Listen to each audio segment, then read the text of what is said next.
अपने अपने रोजगार कर सकेंगे और समुदाय भवन जो समुदाय के कार्य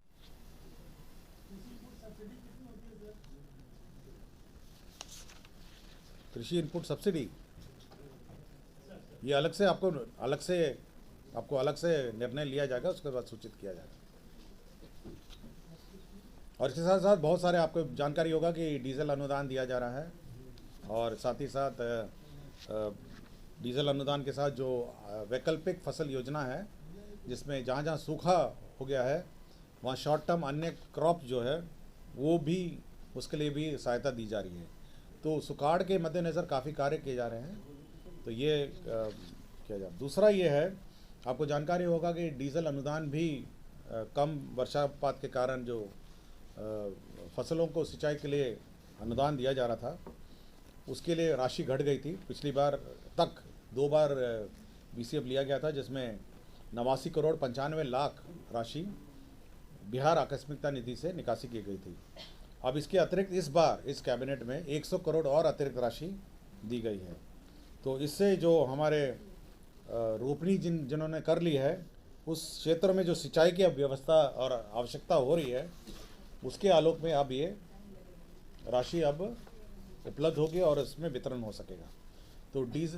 तो सुखाड़ के बारे में निर्णय लिया गया, डीजल अनुदान के बारे में निर्णय लिया गया, साथ ही साथ बाढ़ जो फसल नुकसान हुआ है उसमें कृषि इनपुट सब्सिडी लेने का निर्णय लिया गया और साथ ही साथ इसके संबंध में राज्य सरकार ने बिहार कंटीजेंसी फंड से राशि उपलब्ध कराने का निर्णय लिया गया।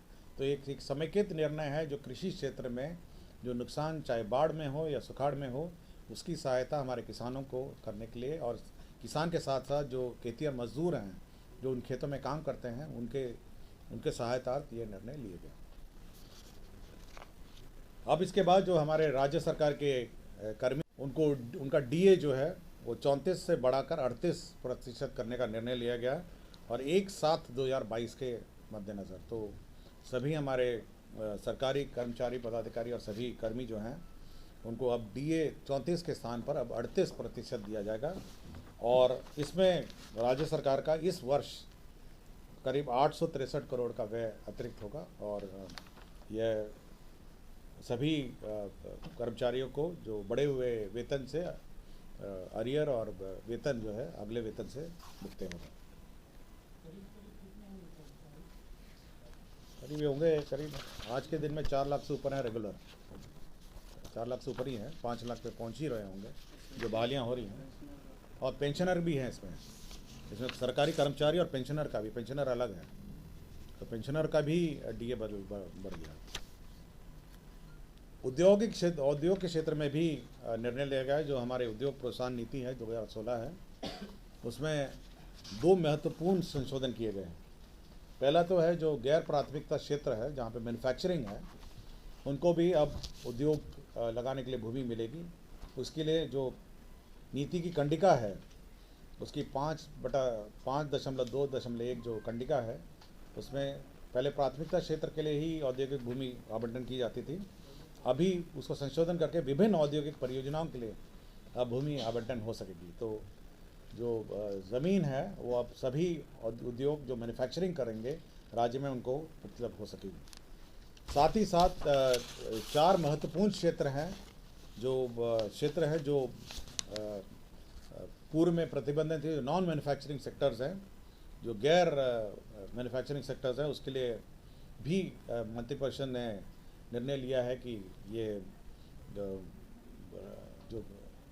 उद्योग की भूमि है वो आवंटन हो। पहला है आईटी पार्क, जिसमें design and development of software के लिए अब ज़मीन उपलब्ध हो सकेगी। कॉल सेंटर है, ऑनलाइन परीक्षा केंद्र है और इलेक्ट्रॉनिक फैब्रिकेशन है। तो इन सभी के लिए जो हमारे भूमि जो औद्योगिक भूमि है, बियाड़ा की भूमि है, उपलब्ध हो सकेगी। Startup coworking space and startup hub है, किसी को स्टार्टअप स्पेस और कोवर्किंग स्पेस और हब बनाना है, वह भी अब उद्योग की ज़मीन पे लगा सकेंगे। ग्रेड ए वेयर हाउसेस, आपको जानते होंगे जो मेजर हमारे राज्य के जो बड़े बड़े लॉजिस्टिक कंपनियां हैं, वो ग्रेड ए वेयर हाउसेस, ये गोडाउन नहीं होता है, ये ग्रेड ए वेयर हाउस होता है जिसमें ऑटोमेटेड लॉजिस्टिक्स होता है। उसके स्थापना की स्वीकृति किसी दी गई कि आप स्थापना कर सकते हैं। और research lab and testing lab है, यह भी स्थापना आप औद्योगिक क्षेत्र में कर सकते हैं।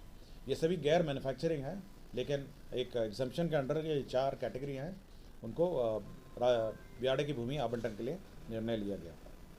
साथ ही साथ एक और निर्णय लिया गया कि 2016 या जिन्होंने 2011 की नीति में कुछ सुविधा प्राप्त कर लिया है और किंतु 2016 में उन्होंने अपने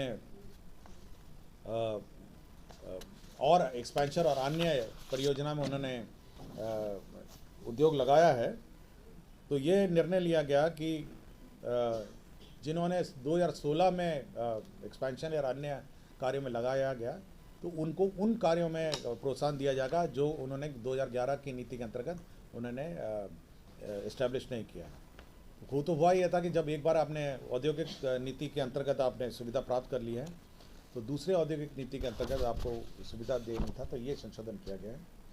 और साथ ही साथ यह भी निर्णय लिया गया है कि 200 करोड़ के अतिरिक्त यदि कोई उद्योग लगाएंगे, उनको जीएसटी जो 5 वर्षों के लिए सीमित था, वो अब 7 वर्षों के लिए उनको अलाउड है, पर बशर्ते कि जो 2 साल का जो जीएसटी कंपनसेशन जो उनको मिलेगा, वो उस उद्योग में पुनः निवेश करेंगे।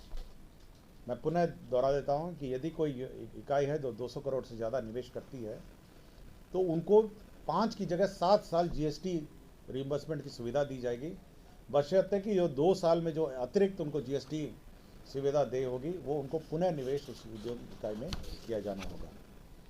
और पहले था कि हर निवेश, जो छोटे छोटे निवेश हैं, उनको भी एसआईपीबी से क्लियरेंस लेना पड़ता था। निर्णय लिया गया है कि 2 करोड़ तक की योजनाएं, जो छोटी छोटी योजनाएं हैं, वो जो एसआईपीबी का जो सचिवालय है विभाग में, उसके प्रधान सचिव या सचिव स्तर से ही निर्णय और स्वीकृति दे सकेंगे। 905 अतिरिक्त अराजपत्रित पदों का सृजन किया गया है। यह विभिन्न अनुमंडल स्तर पर भी और जिला स्तर पर भी, विभिन्न चेक पोस्ट पर भी यह पदस्थापित होंगे। और जो मद्य निषेध नीति का जो राज्य की नीति है, उसको सफल बनाने के लिए अब और कड़ाई से और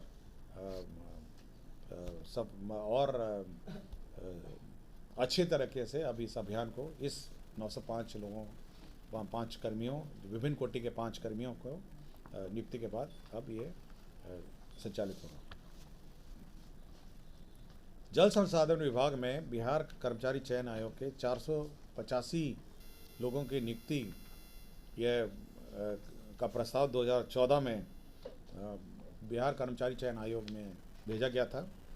यह लेखा लिपिक का था, लेखा लिपिक संवर्ग का, और इन लोगों की बहाली हो गई थी। ये कनियन लेखा लिपिक के 487 एवं निम्न वर्गीय लिपिक के 500 की अधियाचना भेजी गई थी। जो लास्ट वेतन आयोग था, उसमें इन सभी पदों को मरणशील घोषित कर दिया गया था, जिस कारण से इनका योगदान लेकर इन पर उनकी पोस्टिंग नहीं की जा सकी है। अब इन 485 जो लेखा लिपिक के पद हैं, यह निर्णय लिया गया था लेखा लिपिक के पद पर नई नियुक्ति नहीं की जाएगी। यह निर्णय लिया गया था जो पूर्व मंत्री परिषद द्वारा वेतन पे कमीशन के रिकमेंडेशन पे उनको इस हद तक आंशिक रिलैक्सेशन दिया गया ताकि ये 585 जल संसाधन के जो हमारे नए नियुक्त कर्मी हैं, उनका योगदान स्वीकार किया जा सके और पदस्थापित किया जा सके। ये जल संसाधन विभाग द्वारा यह निर्णय लिया गया। गृह विभाग में राज्य के प्रोबेशन कार्यालय को सुदृढ़ करने के लिए बनाने के लिए ससमय निष्पादन हेतु 137 पदों का सृजन किया गया। यह गृह विभाग के गृह कारा विभाग है, उसमें यह निर्णय लिया गया।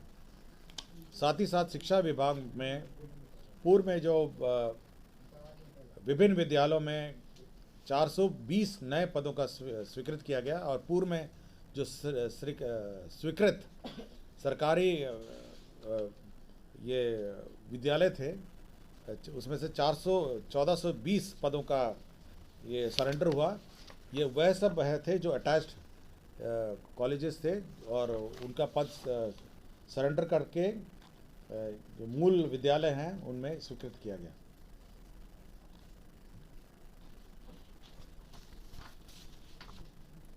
बिहार पुलिस के स्पेशल ऑक्सिलरी पुलिस फोर्स, भारतीय सेना के हमारे सेवानिवृत्त जवानों को हम लोगों ने बहाल किया है।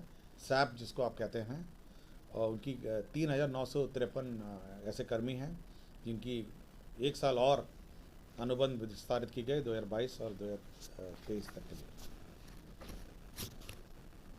जल संसाधन विभाग में जो भूमि अधिग्रहण के लिए 2 एक्सपर्ट्स विशेषज्ञ भू अर्जन विशेषज्ञ लेने का निर्णय लिया गया 2 साल के लिए। यह भी मंत्रिपरिषद ने स्वीकृत किया गया। बिहार लोक सेवा आयोग को जो परीक्षा संचालन के लिए विभिन्न इक्विपमेंट्स हैं, जैसे जैमर है या अन्य जो टेक्नोलॉजी रिलेटेड इक्विपमेंट हैं, उसके परचेज़ के लिए राशि घट गई थी। उसके लिए 4 करोड़ की राशि आकस्मिकता निधि से स्वीकृति का प्रस्ताव है। लोकनायक जय प्रकाश नारायण की पुण्यतिथि है। हाल ही में 8 अक्टूबर को पटना में राज्य समारोह के रूप में मनाया गया था और मंत्रिमंडल सचिवालय विभाग ने संबंध में आदेश निकाला था। इसी आदेश को मंत्रिमंडल ने संतुष्ट किया है। माननीय सर्वोच्च न्यायालय में एक अपील था, यह सुनील कुमार बनाम बिहार राज्य एवं अन्य 12/9/22 को माननीय सर्वोच्च न्यायालय ने पारित किया और जिसमें जिला न्यायाधीश प्रवेश बिंदु सीधी भर्ती परीक्षा के 2016 के अंतर्गत पुनः नियुक्त करने का निर्णय लिया गया। यह लोअर कोर्ट से डिसमिस हो गए थे और जिसको सेट असाइड माननीय सर्वोच्च न्यायालय ने कर दिया। अब श्री सुनील कुमार वर्मा पुनः सीधी भर्ती परीक्षा 2016 के अंतर्गत पुनः नियुक्त माने जाएंगे। तो यह इसमें सबसे महत्वपूर्ण जो मामला है वो वर्ष 2022 में जो राज्य में अनियमित वर्षापात के कारण जो उत्पन्न गंभीर स्थिति हुई है, उसको ध्यान में रखते हुए राज्य के 11 जिलों में कुल 96 प्रखंड के 937 पंचायत के 7,841 गांव एवं उसके अंतर्गत आने वाले सभी गांव, राजस्व गांव, सभी गांव और बसावट और टोलों को सूखाग्रस्त घोषित करने का सरकार ने निर्णय लिया है। मैं पुनः पढ़ देता हूं। 11 जिलों के कुल 96 प्रखंड के 937 पंचायत के 7,841 राजस्व ग्राम एवं इसके अंतर्गत आने वाले सभी गांव, टोले एवं बसावट को सरकार ने सूखाग्रस्त घोषित करने का निर्णय लिया है। और इस इलाकों में जो परिवार हैं, प्रभावित परिवार हैं, उन्हें 3,500 के दर से विशेष सहायता देने की राज्य सरकार ने स्वीकृति दी है। तो ये बहुत महत्वपूर्ण निर्णय है जो अल्प वर्षापात होने की स्थिति में निर्णय लिया गया है।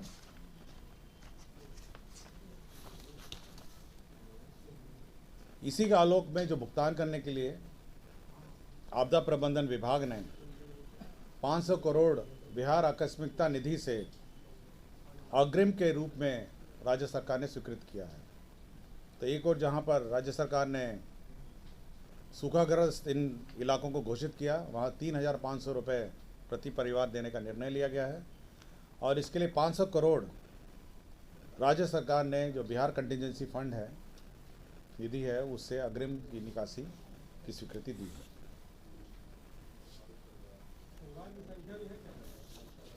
परिवार की संख्या नहीं है, जितने भी गांव, इन सभी गांव में 7,841 गांव के जो भी गांव है, टोले हैं, बसावट हैं, उनमें जितने भी परिवार आएंगे उन सबका सर्वेक्षण करके सभी को भुगतान 3,500 के दर से दिया जाएगा।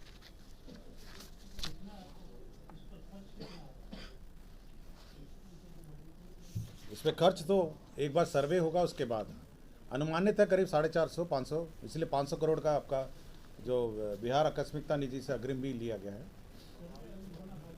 अभी सर्वे होगा, मतलब परिवार अभी तो आइडेंटिफाई चिन्हित किए गए हैं, प्रखंड प्रखंड में पंचायत पंचायत के गांव। अब हर टोला, हर बसावट और हर गांव का सर्वेक्षण होगा, परिवारों की लिस्ट बनेगी और उनको भुगतान होगा।